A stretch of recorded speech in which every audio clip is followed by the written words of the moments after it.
Have you ever wanted to start working on an event, but you don't know where to start? You don't know how much it's going to cost, and you're really worried about what happens when you start spending money and you don't have any ticket sales coming in?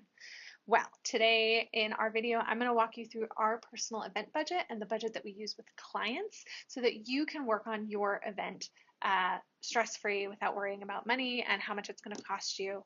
And you'll know how many tickets you need to sell to make sure that everything is running smoothly. I'm Lauren Caselli. I am an event strategist for tech companies, services and software companies, e-commerce companies, and also digital entrepreneurs who are looking to build community through live events. And today we're talking all about event budgeting, why it's important, and how to do it. So full disclosure, this video is going to be mostly about a walkthrough, and I'll show you in a second about how I walk through kind of like every single step when I'm working on event budgeting. But the first thing I wanted to tell you that the reason that budgeting is so important, the reason that you have to do this in the beginning of your planning process is because you're going to want to know exactly A, how many tickets that you need to sell, and B, exactly what your event's going to look like. So it's really, really hard to budget for an event if you don't actually have your agenda or know anything how it's going to look. If you haven't done that step yet, if you haven't like written out a really rough agenda, do that first, and then we'll get to event budgeting. Your event budget will help you kind of flesh out some of those ideas and things that are important. But it also will help you kind of decide, okay, do I spend this amount of money on a caterer versus this amount of money on, really great swag or something. And our template that we use is really, really helpful and has been called gold by our clients. So let's get started. I will open up my screen so that we can walk through our event budget and I can show you how we do it. All right, so let's get started reviewing our sample P&L budget. So this is the P&L that I always copy when I work with my clients, and then this is what we also use in Events That Convert when we're talking about budgeting for our event. Budgeting is one of the first things that I always recommend that you do, and so this spreadsheet makes it really, really easy to kind of see a couple things, which I'll point out here in a second. So just for a quick overview, this is our sample budget. Of course, you get one of these if you enroll for Events That Convert, which is our signature course, but I wanted to point out two things. So we have our projected budget. That's kind of when we're at the beginning of the event, this is kind of the guesses and the numbers that we make. And then our actual budget is over here. So when we pay a check or we sign a contract with someone, that's what goes in the actual budget. Usually the actual budget is finalized. I mean, we keep tracking the numbers. I'll show you where that goes, but we keep track of the numbers kind of in our notes section and then also in this third kind of paid for section. But actual budget has to get reconciled usually like the day or two after your actual event, so you can see, did you overspend, did you increase? Sometimes it takes longer than a couple days depending on your venue, so just things to keep in mind. But just wanted to point out those two columns, projected budget and actual budget. A couple highlighting things in here that I like to keep in mind. So this, anything in blue is something that you physically need to change. It's a manual entry. And the reason I do that is because there's a couple formulas in here that I don't want you to touch and change because they're created for you. So you don't have to do any like heavy lifting or multiplication work or anything like that. So the things in blue are the things that change. As you can see here, this is credit card processing fees. I don't want you to change that. It has a formula in there. It's a general formula. You can edit the formula if you know how to use Excel. But as you see, I clicked on it and it says 3%, which is a lot of credit card companies charge 3% roughly.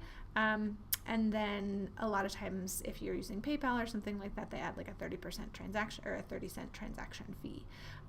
So it really just depends on kind of what software you're using. But so a couple things. Number one, this is a general formula. You're welcome to change it. Also, don't get too hung up about it.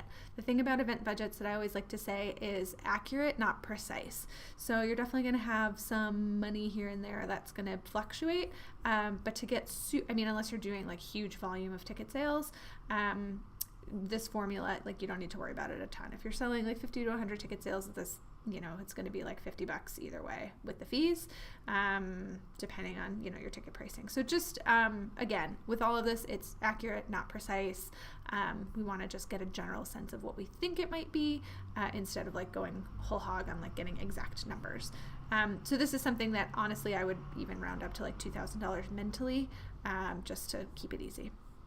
So again, I should mention in your projected budget, it should be round numbers. Actual budget should be kind of like with cents and things like that. So we shouldn't be, other than this number, because it's a formula, we shouldn't be like, our printing costs are going to be $326.47. It should be nice round numbers, to give us, like I said, a budget and something to work up to, not necessarily be a constraint.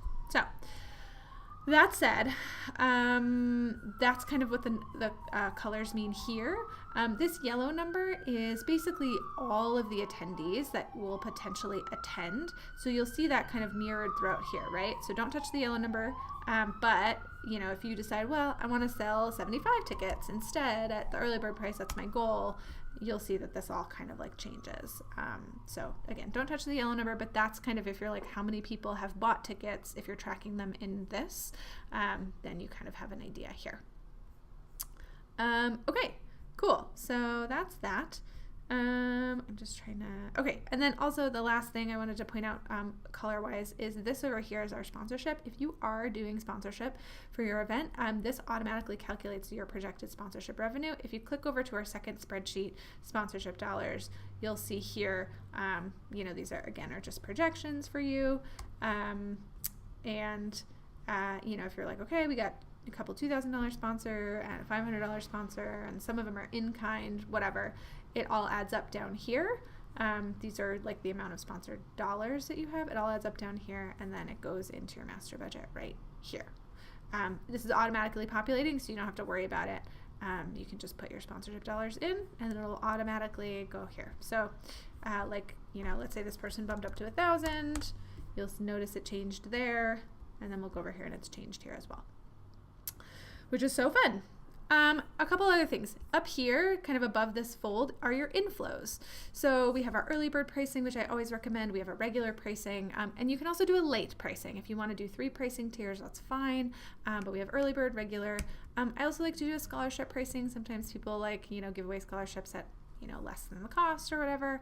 That's built in there. But if you have any sort of like friends and family pricing or like a lower tiered pricing, I just want to make sure you're accounting for that in your budget.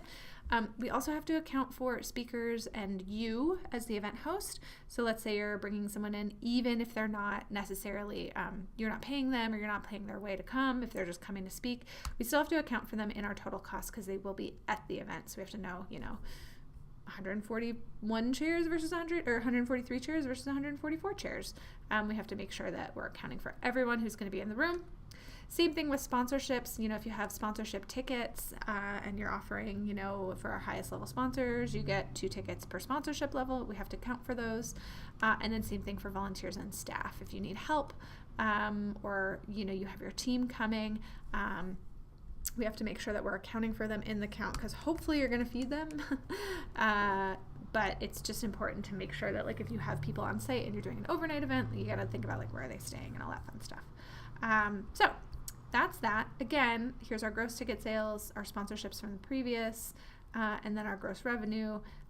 This talks about our average ticket price, which the reason that this is important is if you start giving away tickets to people and you're like, oh yeah, we're going to have 40 sponsor tickets, you kind of start seeing that the average ticket price goes down the more free tickets you give away, and so I want you to be aware when you do give tickets away. So let's change that back to 8, and then this is a percentage of the total amount of tickets that are given away. This is a fairly low percentage, which is great. Currently I don't think there's actually any quote unquote giveaway tickets, but anyway. So these are all your inflows. These numbers, average ticket price really only matters if you're trying to price. Percentage of total tickets given away is not really something you really need to worry about unless you're giving away tickets left and right, and then all of a sudden you're at 50% of tickets, and you're ooh, you don't want that. Oh, oops, didn't want to make that percent. this is actually 12%. It's just like showing up as a dividing. Anyway, moving on. So here is, this should be pretty straightforward if you work in business. It's a P&L. I have put everything here just so that you can see some of the things that are important. Like cleaning fees are always really important. If you have multiple venues, that's really important. If you have any labor or technical assistant, we put that all in venue. We want to make sure that you have a healthy budget for design and decor. And then if you want an event designer, make sure you have a budget for that. Those are usually the things involved with venue. I'm sure there's sometimes other things like tax, but a lot of times, venues don't tax themselves, and so your kind of venue fee is your all-inclusive fee. The next schedule, or the next kind of bucket of things, is your printed goods, website hosting, all this fun stuff, our credit card processing fees. The reason that this number is 130 is because it only takes into account these top two, or I guess these top three buckets, because, obviously people aren't actually buying at these levels. So we have to make sure that these aren't included because they're not actually tickets. So that's why that number is lower than, 148. We got our printing costs, lanyard costs, printed if you're doing a save the date or invitation, marketing, labor if you're hiring a team, and then contract labor if you need assistance with any of your marketing or print goods. So those are all the things you could possibly consider for your events. Catering, oh man, catering can be so expensive. This is pretty straightforward. Again, these are quote unquote variable costs. So really, you have to make sure that, obviously, like if you only sell, 35 tickets up here, this all changes and this changes. So the difference between for example, your Squarespace license, for example, your website hosting, that's a fixed cost, which means quote unquote per person, the cost doesn't change if you have 20 people versus 100 people. Whereas catering or like swag is another variable cost. Those kind of they grow in congruency with how many people show up to the event. A couple of things I wanted to point out under catering: you have to make sure that you add a service fee. This service fee might change. Sometimes it can be up to 15% service fee. You have to check your contract with your caterer. So just FYI on that. And then labor is always in there, rentals if you have to do any sort of plates or anything rental. And then, bar service if you're doing non-alcoholic beverages, insurance. This is kind of the catch-all, like miscellaneous under catering things to also think about. AV, this is a big one. These are some basic AV things in here. If you're doing a larger production, if you're having like stage, you usually can work with an AV company and they will give you like a quote. You don't have to go out and get individual quotes for all these things, but these are the things that you should consider if you're doing a smaller event and you are kind of managing a lot of the audiovisual yourself. You want a screen and a projector and a cart or a table for the projector to stand on. Definitely a sound system. Anything over 100, I recommend both front and back sound systems. Sometimes if you only have 100 people, you only get sound at the front of the room. If you have more than 100 people, I always recommend having a system in the front and in the back. A switcher is really like if you're doing a lot of PowerPoint presentations, you might need a switcher. Although there's a new technology called Presenter Pro, which a lot of audiovisual companies have, and they won't bring a switcher because Presenter Pro is a great technology that allows them to not have a switcher. Mics and sound, normal stuff. These are real low, by the way. I just am putting them in there for dummy numbers. And then labor, of course, is important if you have an audiovisual team on board. Again, these numbers are very, very low. If you're doing a small conference or a small workshop, they might be actually in line, but if you're doing like a bigger conference, these numbers are going to go up. Other things to think about is content. Do you want a photographer? Do you want to do a video at your event? Video storage is just depending on what kind of files you get. Sometimes you have to buy a hard drive. Again, it's pretty negligible, but I wanted to let you know that that's in there. And then post-pro for content. Like, let's say you're like, okay, I just want all of my sessions recorded. Well, they're like, well, okay, to have someone on board on the, standing there and videoing it for 3 days is going to be $4,000. Plus we'll do a highlight reel or whatever. But if you want any of your sessions edited, it's going to be, more money. So just make sure that you have budgeted for post-production and on-site video, people taking video, things like that.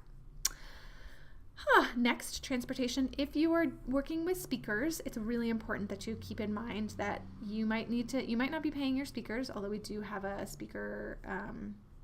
Do we have a speaker? Oh, we don't have a speaker. I'm going to add one in here right now. To make sure that you have like a number for, speaker fees. Speaker honorariums is what it used to be called in this, but I'm not seeing it. Oops. So speaker honorariums is one. And then we want to make sure that includes C70. Sorry, just editing my formulas really quick. Okay. So we have speaker honorariums, which is basically like what you pay a speaker if you're bringing them and you're paying them. Airfare for 6 speakers. Please make sure, I always budget like around $500 to $700 because a lot of just depending. Sometimes you can even say like, we are,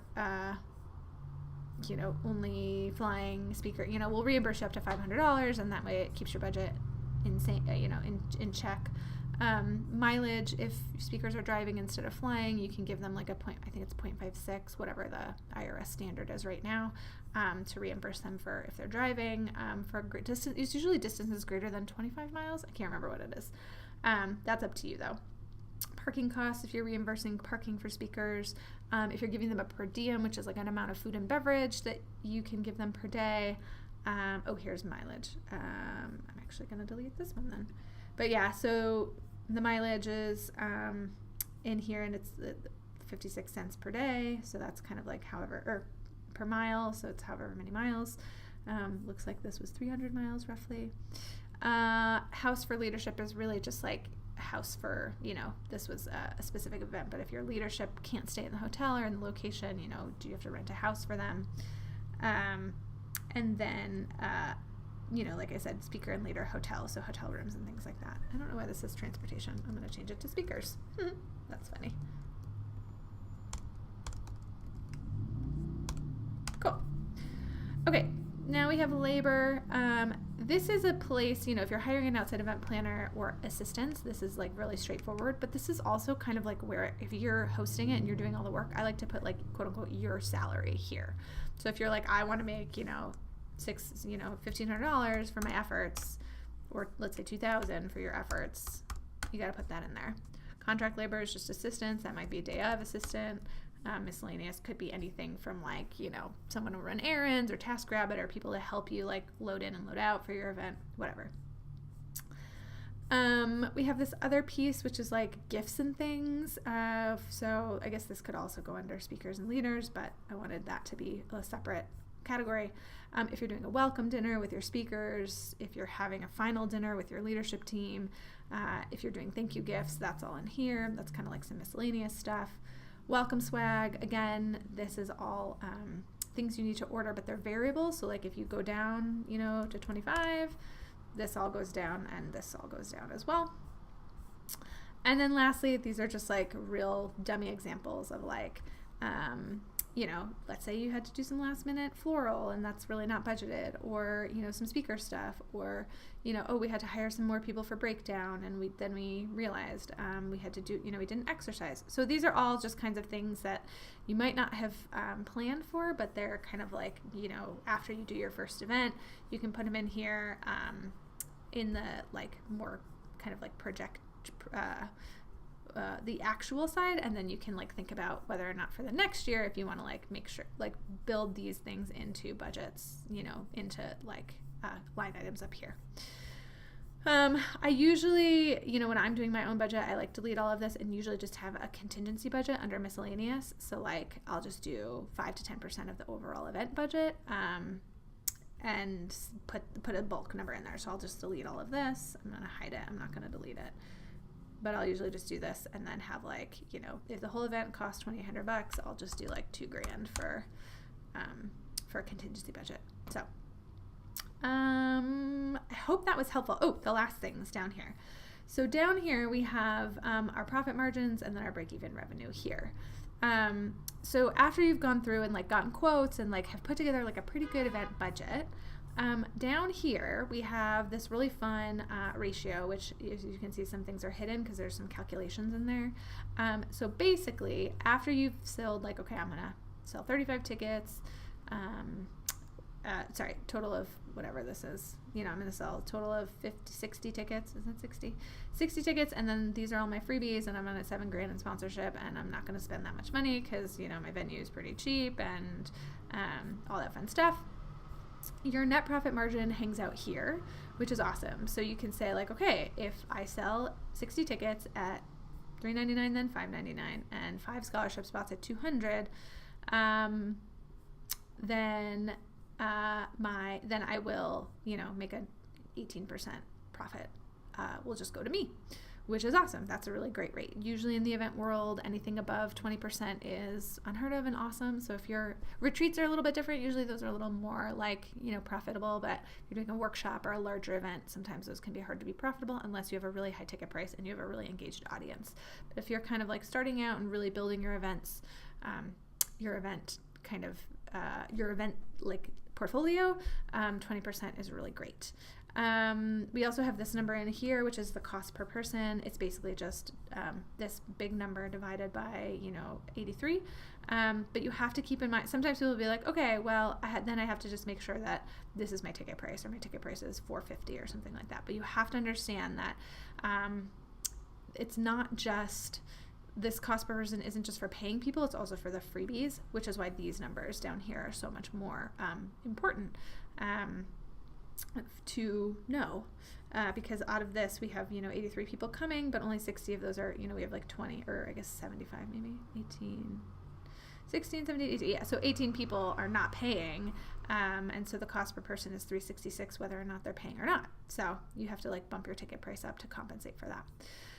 So net profit, and then down here, which is like my most favorite number, is like, what do we need to make to break even, and how many tickets do we need to sell as is currently in order to break even? And so this one is, in order for them to break even, we need to sell 60 tickets. So even though it seems like, oh, well, we sold 60, why do we have a net profit margin?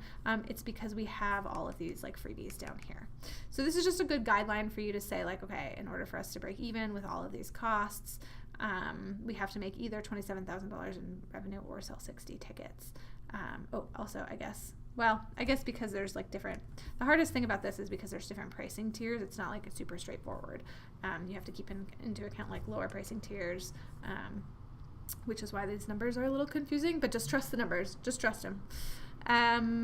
Cool. So that's all I have to show. Oh, the last thing I did want to show you on our spreadsheet is our paid for tab. Our paid for tab is really where it's just more of an organizational piece. It's where I like to keep track of everything. We have the amount for who paid and were they reimbursed. So sometimes I'll just say NA, we don't need to reimburse. But payments outstanding is like, once you sign a contract, you have to put like venue final payment from the contract. It's maybe it's $2,000 at the end of the event for final venue fees. You don't need to put who paid. You can do notes here. But in the notes, what I would recommend doing is putting like due date, April 1st or whatever. So that way you know what's coming up, and I would organize it by due date so that you can say, okay, we have, we still have to pay $16,000 worth of items, let's say, for example, and 3 of them are in April, 4 of them are in May, whatever. So that's how I would organize these. So basically this is kind of a running list of things that have already been paid. You can do like credit card, check number 485, cash, if you want. I don't recommend paying in cash, but you could do CC, or you could do whatever, CC, and then like the last 5 numbers or whatever, last 4 numbers, however that works. Yeah, so this is really important so that you know kind of like what's coming up budget wise. A lot of times people are like, don't understand like the cash flow of an event, because a lot of times you'll get, you'll either sell tickets and you'll get like, a lot of money up front, but you have to remember that you have to pay things out kind of slowly. So don't go spend all your money right when your event, your ticket sales open, or you have like a price bump and you get lots of ticket sales. Cool. Okay, so that's all we have for today. Thank you so much for joining. This was a really long video, but I hope it was helpful. And in the comments of this blog post or the YouTube, if you're watching it on YouTube, I would love to know one thing that you took away from this budget.